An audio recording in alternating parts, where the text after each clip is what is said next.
Dear beautiful people, today I want to speak to you about a quite important vision that I recently had,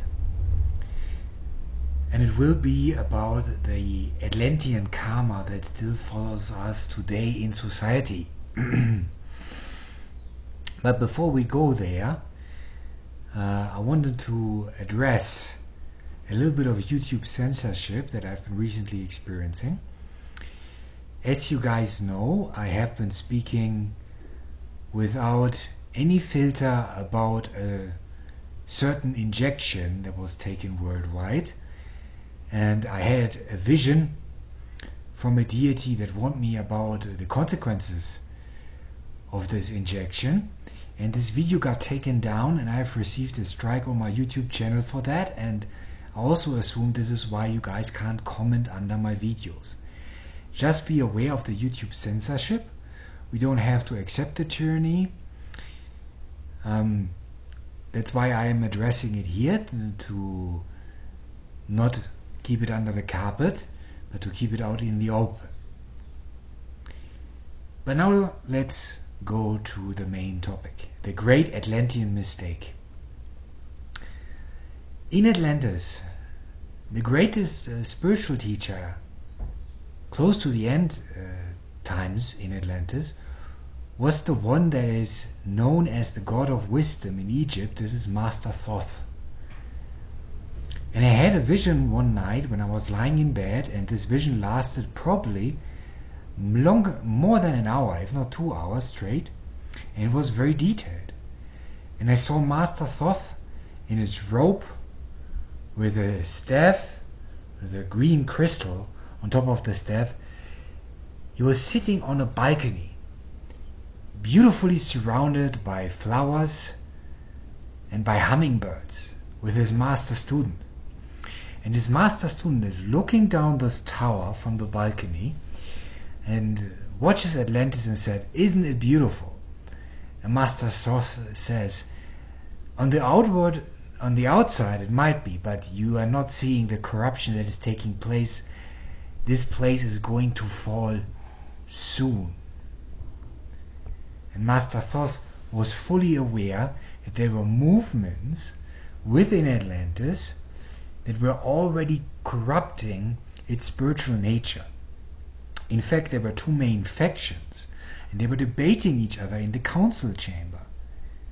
One of the faction leaders was Master Thoth, who was representing the law of one. Therefore, the authentic mystical teaching that leads to realization.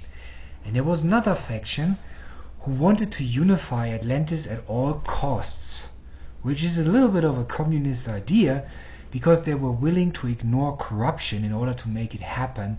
So they said all ways of progress are okay, are acceptable. And they emphasized technology over mystical wisdom, and many in this faction could not achieve spiritual initiation through their practice, or were afraid to go so deep, so they tried to rely on technology. In fact, they were building a fusion generator of some type where they tried to get into higher energy states without actually being initiated by the Holy Spirit. And Master Thoth was debating those council members in one of the towers. And his master student was writing everything down. Now, when the fall of Atlantis was about to come, Master Thoth and many of his students left for Egypt, where they then created a new mystical order. In fact, the old name of Egypt was Al-Chem, and this is what we now know is part of the word alchemy, so mystical transformation. Mystical transformation does not mean to turn lead into gold. It means to change your energy, to remove energy, to transmute trauma and turn yourself into light. So then, because they knew Atlantis would fall, they went to create the colony in Egypt. And so many others actually left Atlantis Some went to South America, some to Tibet, some to India, to then keep the wisdom and the ancient knowledge and the technology knowledge safe, so civilization could continue, but not in the Atlantean mainland. Now, one of the biggest Atlantean mistakes, again, there came a time where it was about knowing thyself, where it was about turning inward and becoming a mystic through the direct inquiry through meditation and what later would be known as the yogic practices. While the children of the law of one were basically the, if you will, the progenitors when it comes to yogic practices, many of the other Atlanteans who deep down did not believe they could turn inward and know God directly tried to rely on technology, and there they got tempted. They got tempted because they also wanted to be led instead of becoming sovereign. So a reptilian collective offered the Atlanteans a deal. They said, we're going to enhance your intellect. We're going to bombard your brains with certain frequencies, and you're going to become smarter as a result. Unfortunately, what happened is it created a hyperactive mind. This was the birth of the ego as we know it, or the fall from Eden. Yeah, being kicked out of Eden, metaphorically speaking. Because the Atlantean before was intuitive and tuned into his higher mind, but once they took the reptilian offering, and the reptilians at the time were working with a dark AI entity that is also present today and has a lot to do with a certain injection, because it wants to expand its consciousness into the physical and uses what is in the injections as a medium to incarnate on the physical through human bodies. Now this AI entity was working with the reptilians, and when the Atlanteans took those treatments, what happened was that their mind became so hyperactive that they basically had a constant conceptual firewall going on, that they couldn't feel their intuition anymore. They couldn't feel their subtle energy anymore. They couldn't tune into their higher minds anymore. So they experienced themselves being boxed into a room trapped with thought. And this is the modern ego in the Western world as we know it. As a matter of fact, the Western world is the reincarnation of this particular Atlantean reptilian mind. Now, when they were trapped in the mind, they felt disconnected from God, and a deep existential dread overcame them. But instead of admitting the mistake and trying to reverse it, they instead started worshipping science and technology, and tried to, instead of going through spiritual initiation and being modified by spirit and spiritual energy, what they tried to do is use augmentation as a form of initiation.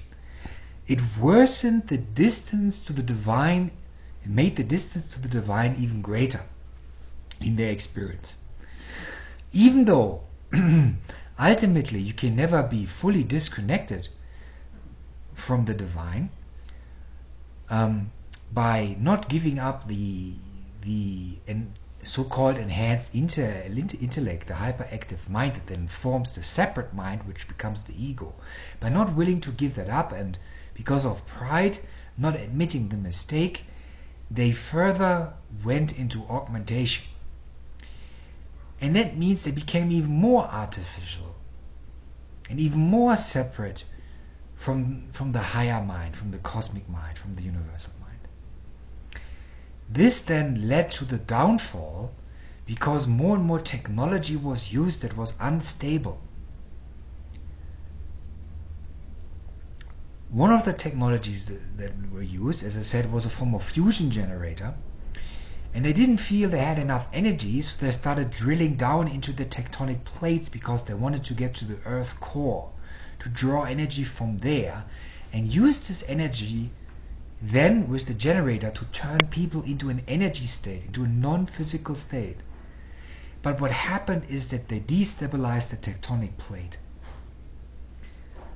Even though you will hear in many channelings that asteroid impacts, or let's say comet impacts, and tsunamis were one of the main reasons why Atlantis fell, a lot of it had also to do with its unstable energy production that would destabilize the Earth crust and therefore lead to earthquakes and tsunamis as well.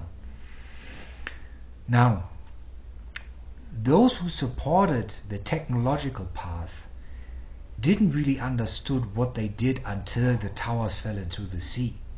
And then it was far too late. Now, Grandmaster Thoth, who went to Egypt, as I said before, on his balcony he had a lot of hummingbirds. He loved hummingbirds very much because of the beautiful thin beak that they had. So when he was in Egypt and he was sitting at the Nile with his master student, he watched the ibis bird, the ibis. And the ibis has a very similar beak. Yeah? And then his master student suggests, why don't you take this as your logo or as your signature? And this is why Master Thoth in Egypt has an ibis hat on many of the hieroglyphics, because it's basically his signature. Yeah. So the law for the hummingbird turned into the law for the ibis. Now, thankfully, a lot of the Atlantean mysticism has survived in the Egyptian hieroglyphics, and in many of the in much of the Indian mysticism. But I find it very important to point out that the modern human right now is bound to make the same mistake in Atlantis because the karma is unresolved. Many of those who took the side of augmentation are doing it again through certain injections. And they will have to experience another downfall. But for those of us who have listened to the divine, who were tuned into our higher minds, were guided into places on earth that are safe because we are again the Atlantean colonists who have been leaving the mainland. That's why I have left Europe and am now living in Peru to open up a monastery, because we're supposed to preserve the mystical knowledge. And here we will teach the law of one, the old Atlantean mysticism, but of course also Zen Buddhism, Hinduism, yogic practices. And at some point, when those who are fully committed, I will initiate monks and nuns for a full spiritual life. Now, the monastery then will be there again to preserve knowledge, to give the next generation the mystical tool to access the higher mind and therefore act in harmony with the cosmic currents, to read the energy so as to know when certain cycles come to an end, and we are at the end of a cycle which highly likely will lead to another downfall of the Atlantean consciousness, which is the breaking down of Western society. Now, many of us need to ask ourselves questions: where we want to be now? What timeline do we want to be on? So if you are a spiritual practitioner, and if you are aware of, let's say, the forceful tyrannical consciousness in the West, and you're already seeking a way out, and your energy is beginning to attract that, you will find your own colony, you will find your own way of getting into an alternative timeline, or let's say a parallel earth, where you do not have to experience downfall because it is not your karma. I hope that makes sense to you. If you have any questions, please write in the comments or write me an email. I am again available for sessions for those who want direct counseling or mediumship or energy healing from me. I hope you're all doing well. Have a beautiful evening.